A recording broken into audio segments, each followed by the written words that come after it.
Hello dear students, करते हैं आज worksheet number 8 for class 6 science. And ये है आपकी 21 अक्टूबर की वर्कशीट, 21 अक्टूबर की। तो सभी जानते हैं आप कि वेडनेसडे और फ्राइडे को आपको साइंस की वर्कशीट भी करनी है।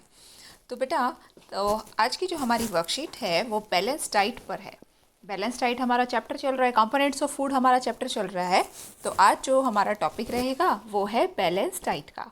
तो अगर आपको वीडियो क्लियर नहीं नज़र आ रही है तो आप अपने यूट्यूब के स्क्रीन पर देखिए। आपको राइट साइड में ऊपर 3 डॉट्स नज़र आएंगे। उन डॉट्स पर जब आप क्लिक करोगे तो उसमें आपको एक ऑप्शन मिलेगा जिसमें आप अपनी क्वालिटी का ऑप्शन मिलेगा, उसको इंक्रीज़ कर सकते हैं। तो वीडियो आपको बिल्कुल क्लियर नज़र आएगी। वो अगर 144 पर है, ऑटो पर है तो आप उसको बढ़ा सकते हैं, 240 तक ले जाइए उसे, या 360, तो आप देख सकते हैं। तो चलिए स्टार्ट करते हैं बच्चों। आज का जो टॉपिक है हमारा बैलेंस डाइट, इसको हम दोनों मीडियम्स में करेंगे ताकि आपको साथ के साथ अच्छे से समझ आ जाए। ओके, तो चलिए, क्या होता है बैलेंस डाइट, क्या होता है संतुलित आहार, भोजन के घटक। तो बेटा, for growth and maintenance of good health our diet should have all the nutrients that our body needs in right quantities, not too much of one and not too little of other. A diet which contains all the nutrients. तो संतुलित आहार या balance diet वो होता है जिसके अंदर, जिस भोजन के अंदर सारे न्यूट्रिएंट्स हमें अच्छे से मिले, ना ज़्यादा और ना ही कम। कम खाएंगे तो वो हमारे शरीर में उनकी कमी हो जाएगी और हम बीमार भी पड़ सकते हैं। लेकिन अगर हम ज़्यादा कुछ खाते हैं, अगर हमारे शरीर में वो न्यूट्रिएंट्स ज़्यादा चले जाते हैं तो उनकी अति होना भी ठीक नहीं होता। तो संतुलित आहार क्या होता है? एक अच्छे स्वास्थ्य के विकास और रख रखाव के लिए हमारे आहार में वे सभी पोषक तत्व होने चाहिए जो हमारे शरीर को सही मात्रा में चाहिए। ठीक है, अब एक का बहुत अधिक हो जाना या दूसरे का बहुत कम हो जाना ये भी ठीक नहीं है।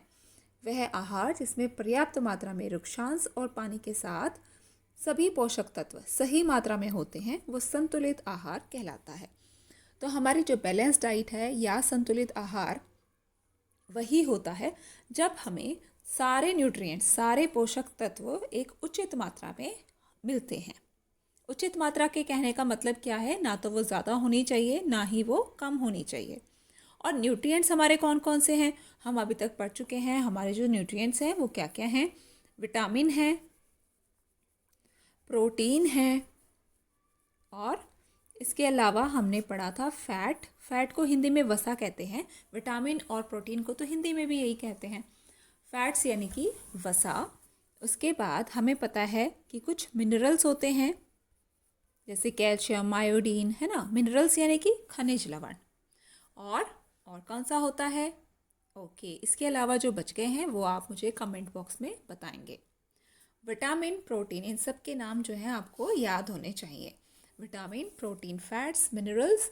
इसके अलावा हमारी बॉडी को बच्चों पानी की भी ज़रूरत होती है और वृक्षांश की भी ज़रूरत होती है, यानी कि रफेज की भी ज़रूरत होती है। आगे बढ़ेंगे। Prepare a chart of whatever you eat over a period of week. सप्ताह की अवधि में जो भी आप खाते हैं उसका चार्ट तैयार करें। तो आप जो भी चीज़ें खाते हैं, जैसे आपका जो अवधि, मतलब आपके पूरे हफ्ते में आप कौन कौन सी डिशेस खाते हैं, कौन कौन से भोजन में आप कौन सी सब्जियां ले रहे हैं, उनको आप यहाँ पे लिस्ट बना सकते हैं। ठीक है, आगे बढ़ें। आगे जो आपको बात दी गई है वो बहुत काम की है और ये आप अपने घर में भी डिस्कस करना। क्या है, जानते हैं इसे। Some nutrients get lost in the process of washing and cooking. कुछ पोषक तत्व ऐसे होते हैं जो धोने और पकाने की प्रक्रिया में खो जाते हैं।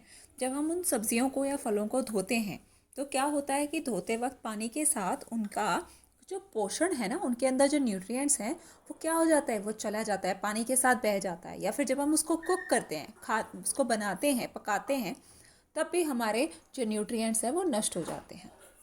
Repeated washing of rice and pulses may remove some vitamins and minerals present in them. तो चावल और दालों को बार बार धोने से उनमें जो कुछ विटामिन और खनिज होते हैं वो निकल सकते हैं। तो इसलिए कहते भी हैं ना कि सब्जियों को काटने के बाद नहीं धोना चाहिए, बल्कि आप उन्हें पहले धो लें। ठीक है, और फिर इसको काट के सब्ज़ी बना लें। तो उससे क्या होगा कि न्यूट्रिशन कम खराब होता है, उनके जो पोषक तत्व हैं वो नष्ट कम होते हैं।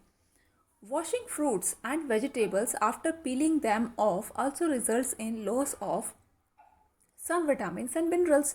तो ये तो वही बात आ गई जो अभी हम बात कर रहे थे कि फलों और सब्जियों को छीलने के बाद धोने से भी कुछ विटामिन और खनिजों का नुकसान होता है। आगे बढ़ते हैं। और एक और बात कि many useful proteins and considerable amounts of minerals are loss if excess water is used during cooking and thrown away.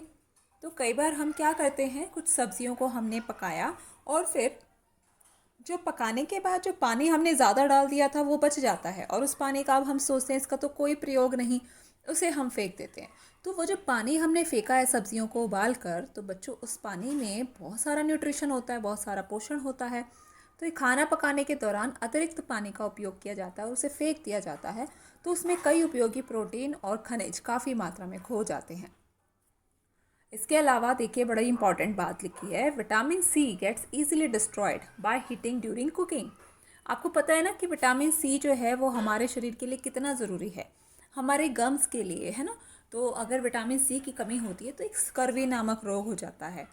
और विटामिन सी हमारे शरीर में रोग प्रतिरोधक क्षमता बनाए रखता है, यानी कि रोगों से, इतने सारे जो डिजीज़ हैं उनसे लड़ने की हमारे बॉडी में ताकत बनी रहती है अगर हम विटामिन सी अच्छे से लेते हैं। और अगर हमने ऐसे ही विटामिन सी को नष्ट कर दिया तो फिर हम खाना खा रहे हैं और उसके बावजूद भी उसके अंदर न्यूट्रिशन नहीं जा रहा, तो उसका फ़ायदा ही क्या होगा।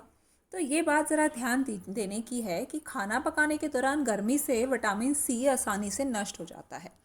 तो जो ऐसी चीज़ें हैं जिनके अंदर विटामिन सी होता है, तो उन्हें हम पका कर नहीं बल्कि उन्हें हम कच्चा खा लें तो हमारे शरीर में विटामिन सी की मात्रा ज़्यादा जाएगी। अदरवाइज़ पकाते वक्त तो वो नष्ट हो जाएगा। ओके, आगे बढ़ते हैं। तो बच्चों ये थी आज की आपकी एक छोटी सी प्यारी सी लेकिन बहुत इंपॉर्टेंट वर्कशीट। तो क्वेश्चंस इसके कर लेते हैं। Tick the statements that are correct. उन स्टेटमेंट्स को सही का निशान लगाना है जो सही कथन है। By eating rice alone we can fulfil nutrition requirements of our body. सिर्फ चावल खाने से हम अपने शरीर की पोषण संबंधी आवश्यकताओं को पूरा कर सकते हैं? नहीं, तो ये गलत बात है। हमें सारी चीज़ें खानी होंगी, सिर्फ चावल से ही हमारे को सारा न्यूट्रिशन नहीं मिल जाएगा। हमें सारी चीज़ों को लेना होगा, पानी भी पीना होगा, रफेज वाली चीज़ें भी खानी होंगी, विटामिन और मिनरल्स वाली चीज़ें, सारी चीज़ें हमें खानी होंगी, फैट भी लेना होगा। One must include fruits and raw vegetables in diet. आहार में फलों और कच्ची सब्जियों को शामिल करना चाहिए। तो ये बिल्कुल करेक्ट बात है। हमारे आहार में कच्चे फ्रूट या कच्ची सब्जियां जो हैं वो ज़रूर होनी चाहिए। हमें फ्रूट्स भी खाने चाहिए और कच्ची सब्जियां भी खानी चाहिए। जैसे कि हम सैलड यूज़ करते हैं, सैलड खाते हैं, तो वो इसीलिए कि उनका पोषण नष्ट नहीं होता, अदरवाइज़ पकाने में तो उनका सारा पोषण नष्ट हो सकता है। Which vitamin gets easily destroyed by heat during cooking. तो खाना पकाने के दौरान कौन सा ऐसा विटामिन है जो ऊष्मा से आसानी से नष्ट हो जाता है?